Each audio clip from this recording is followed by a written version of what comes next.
Depuis le 1er janvier 2015, comme tous les salariés, Stéphanie dispose d'un compte personnel de formation, un CPF, qu'elle gardera tout au long de sa vie active.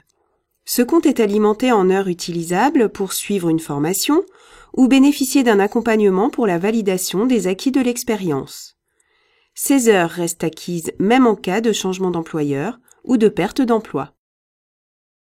Qu'en est-il du DIF de Stéphanie ?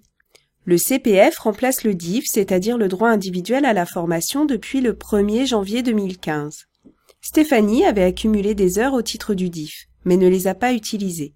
Elle les conserve et pourra les mobiliser jusqu'au 31 décembre 2020. Comment Stéphanie alimente-t-elle son compte ? Tout au long de sa vie active, chaque fin d'année, son CPF est crédité automatiquement sur une base proportionnelle au temps de travail réalisé. Stéphanie travaille à temps plein. Chaque année, elle crédite 24 heures de formation sur son compte jusqu'à ce qu'il atteigne un premier plafond de 120 heures. Ensuite, elle créditera 12 heures par année de travail jusqu'à ce qu'elle atteigne un second plafond de 150 heures. Une fois ce plafond atteint, le compte n'est plus alimenté. En pratique, un salarié à temps plein acquérera 120 heures en 5 ans, puis les 30 heures restantes en 2 ans et demi. Le CPF de Stéphanie ne serait donc limité qu'à 150 heures ? Le plafond de 150 heures concerne le crédit d'heures automatique tel que nous venons de le décrire. En fait, des heures complémentaires peuvent encore y être ajoutées, on les appelle des abondements. Ces abondements peuvent être financés par Stéphanie elle-même, par son employeur ou par la région. Stéphanie pourrait également bénéficier d'abondements grâce à certains accords d'État, d'entreprise ou de branche. Dans certaines situations, des organismes comme le Pôle emploi ou l'AGEFIP peuvent aussi apporter un complément. Notez que dans les entreprises de 50 salariés et plus, un salarié peut recevoir un abondement de 100 heures s'il n'a pas eu les entretiens professionnels auxquels il a droit tous les 2 ans et s'il n'a pas obtenu au moins 2 des 3 actions suivantes en 6 ans. Une formation, une progression salariale ou professionnelle, une qualification ou une certification par la VAE. Pour obtenir des informations sur la manière dont le CPF peut être alimenté, Stéphanie peut solliciter l'aide gratuite d'un conseiller en évolution professionnelle en prenant rendez-vous auprès de l'OPACIF de sa branche d'activité. Les cadres s'adresseront à l'APEC. Pôle emploi, les missions locales et Cap emploi sont également habilités à délivrer ce conseil. Comment Stéphanie gère-t-elle son compte ?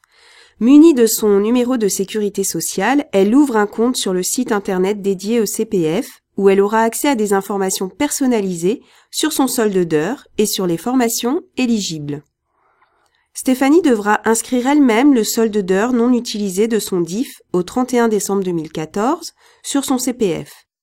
Elle le trouvera en général sur la fiche de paie de décembre 2014 ou janvier 2015. Stéphanie peut-elle choisir sa formation ? Le CPF a pour ambition d'accroître le niveau de qualification et de sécuriser le parcours professionnel de chacun. Stéphanie pourra choisir une formation permettant d'accéder à un diplôme, un titre professionnel, une certification, des habilitations, etc. Une formation répertoriée sur une liste définie par les partenaires sociaux, une formation permettant d'acquérir le socle de connaissances et de compétences, un accompagnement à la VAE. Comment Stéphanie peut-elle mobiliser son compte ? C'est à elle de prendre l'initiative d'utiliser son CPF afin de concrétiser son projet de formation. Si elle souhaite participer à une formation se déroulant pendant son temps de travail, elle doit s'adresser à son employeur et lui demander son autorisation. Au moins 60 jours avant le début de la formation si celle-ci a une durée inférieure à 6 mois, au moins 120 jours avant le début de la formation si celle-ci a une durée supérieure à 6 mois. Stéphanie devra également obtenir l'accord de son employeur sur le calendrier de la formation si celle-ci vise l'acquisition du socle de connaissances et de compétences, un accompagnement VAE ou si elle fait suite à un abondement complémentaire de 100 heures. L'employeur lui notifie sa réponse dans un délai de 30 jours. L'absence de réponse de l'employeur vaut acceptation. En revanche, Stéphanie pourra mobiliser ses heures librement sans autorisation de son employeur si sa formation est suivie en dehors du temps de travail. Consultez-nous pour connaître les formations qualifiantes et diplômantes éligibles au CPF dans nos filières de formation. Nous construirons ensemble le parcours de formation adapté à vos besoins.